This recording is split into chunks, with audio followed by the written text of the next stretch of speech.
Depuis jeudi, il s'en est passé des rumeurs, des ci, des ça. Qu'est-ce qui se passe avec les CLD? Oui, bien justement, avec les CLD, parce que la semaine dernière aussi, ça donnait qu'on était en lac à l'épaule, en congrès, tous les présidents des CLD et des directeurs généraux, et on a appris la nouvelle que le gouvernement, dans ses coupeurs, qui dit coupeux, mais plus de transfert d'argent aux municipalités, qui coupait 50% dans le développement économique, autrement dit global. Donc, ça faisait des coupures de 50%. Et en plus, il voulait éliminer les CLD.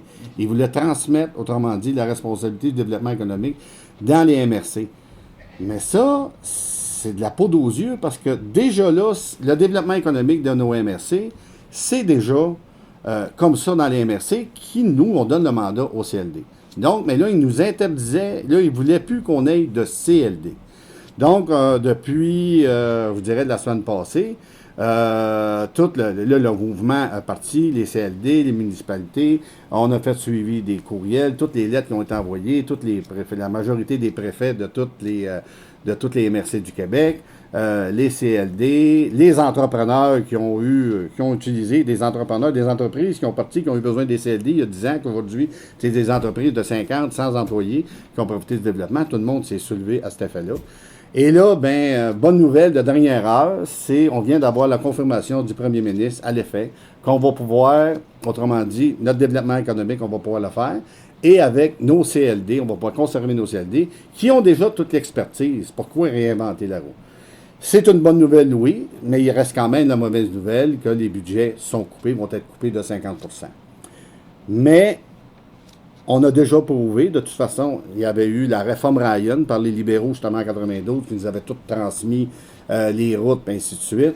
Et encore une fois, ils retransmettent. L'année dernière, ils ont coupé dans le remboursement de la TVQ de la municipalité, ce qui avait représenté, donc j'avais envoyé une lettre à tous les comptes de taxes de mes citoyens, autrement dit, que ça avait, en faisant la coupure au niveau du remboursement de la TVQ, ça avait représenté, juste pour la municipalité de Sainte-Julienne, 360 000 qu'il fallait autrement dit, que c'est nos citoyens qui ont payé.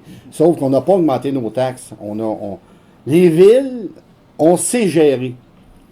On ne fait pas de déficit. Puis on génère des surplus. C'est ce que le gouvernement n'est pas capable de faire.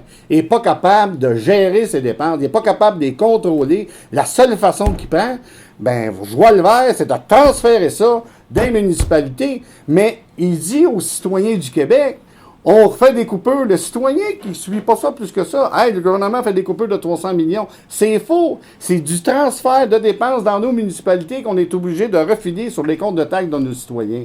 Fait que l'année dernière, le 360 000 on n'a pas augmenté les taxes parce qu'on s'est bien géré, on avait des surplus, sauf que ça l'a coupé des projets. Donne un exemple, 360 000 $, c'est 3 beaux terrains de tennis qu'on aurait pu faire avec ça, mais qu'on ne fait pas parce que le gouvernement nous a transférés. Et encore cette année, dans la coupure de 300 millions qui dit qu'il coupe, mais c'est transféré dans les municipalités parce que là, on avait un remboursement de 62% de notre TVQ. Là, cette année, il va le couper à 50%. Ça représente, juste pour Sainte-Julienne, minimum 150 000 encore pour le budget 2015. C'est ce que le gouvernement fait à tour de bras, qui transfère. Fait que quand il dit aux citoyens du Québec qu'il coupe 300 millions, bullshit! C'est faux! Il transfère la municipalité. Puis il faut que les citoyens soient conscients de ça. Mais là, il y a une bonne demi-nouvelle. Mais même si on a moins d'argent pour faire notre développement économique, faire le développement dans notre MRC, on va être capable quand même, on est ingénieux, à MRC, puis toutes les MRC, puis les maires, on est capable de s'organiser puis de se revirer de bord, puis on va être capable quand même au moins de faire du développement avec l'expertise qu'on a. Parce qu'il aurait fallu qu'on perde nos CLD, on parle de toute l'expertise, de tout le développement économique, développement commercial, pas résidentiel, mais industriel, que tout ce qu'il y a à faire. Ouais. Fait que c'est ça. Fait que on vient d'avoir la nouvelle. Fait qu'autrement dit, toutes les doléances que les maires, les villes, les MRC et les CLD, tout ce qu'ils ont fait, il y a eu une certaine écoute. Et surtout, nos fédérations. La Fédération québécoise de la municipalité et l'Union des municipalités du Québec s'en allaient signer ce dossier-là comme ça, sans avoir le mandat de toutes les municipalités membres. La Fédération québécoise des municipalités, c'est 1000 villes qui sont membres.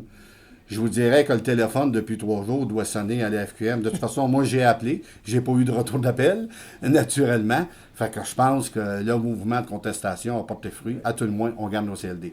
Donc, le restant est à suivre, mais ça, c'est une bonne nouvelle pour, autrement dit, le développement économique de notre MRC.